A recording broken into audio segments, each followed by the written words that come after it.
We have another great question here about readiness. What were some of our experiences or struggles with readiness? Melanie, you're smiling. Would you like to go first? Sure. I would say that I'm ready. I'm not ready. I'm ready. I'm not ready. I'm ready. I'm not ready. As Elena was saying, there's that rebel. There's that resistor. There's that no part of me that rears its head at times, and other times I'm even willing to be with that. But sometimes I'm just frozen to all of it. Freezing was a very common way I dealt with things, was to freeze. So I've learned to be really kind with myself, and because I guess through this resting and looking that I've been doing, I've been able to expand what I'm noticing into a larger and larger field.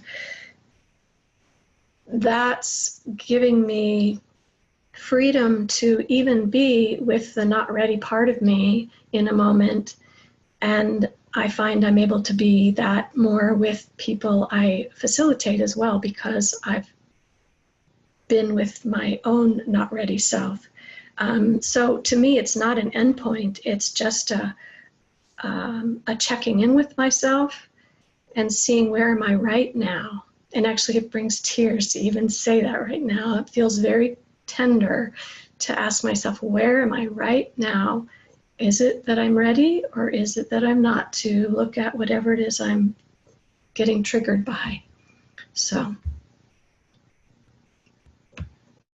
I'd like to answer, thank you. I'd like to answer that too, because, you know, I think some people have thought, well, you've written this book, so you just must been completely ready for the last 10 years, and it's not been like that at all.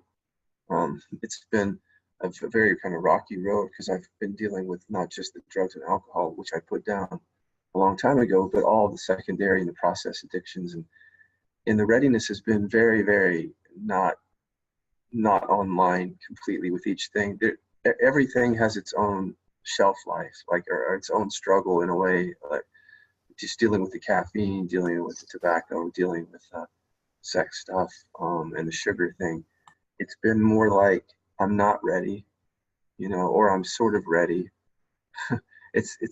It's just, and a lot of it is just because there's something that it's connected to that I'm just not ready to look at, or I can't access it yet.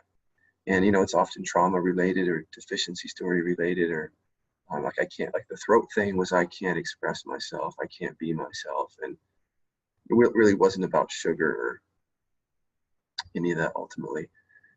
So it's just been very, and so I just, again, just great compassion on the subject of readiness, and understanding that it's not a moral blame thing. It's so easy. It's so very easy to blame ourselves and to judge ourselves or other people who are not ready. But my experience with readiness is not that I'm just being a little stubborn kid or something, or that I'm defiantly refusing to get better. It's that I haven't tapped into the underlying thing there. And then once I do that, readiness is not an issue. So. Yeah, this is Elizabeth. I'd like to say a little bit about this. For many years, my own readiness took the form of this force, like my mind saying, okay, that's it. You know, you've hit bottom now. You can't do this another time, this food binging. You have to stop, and all this force. So, but that mental readiness never lasted. It wasn't, because it was coming from the mind again. And so what eventually happened was that there was, as I disidentified from the mind through this other inquiry processes, and there was someone in my life who really, really wanted my help with addiction, someone that I loved very much. And it was just a sort of, I'm open to this dissolving now. I'm open to being done with this now. It's like there was a real heartfelt reason for it, rather than just this mental force or this punishing thing. And over a period of about a year, this just continual, I'm open to it, I'm open to it. And that's what turned the corner for me as far as finding the right tools and actually having the perseverance to stick with the tools. So thank you. Lovely, thanks, Elizabeth. Yeah, I relate to what Melanie was saying about ready, not ready. And I think for me also, it's the checking in each moment and seeing where the kindness is. You know, yesterday I had a really, really difficult day for all sorts of reasons. And come 8 o'clock in the evening, it was real kindness to just go and switch on the TV for 2 hours.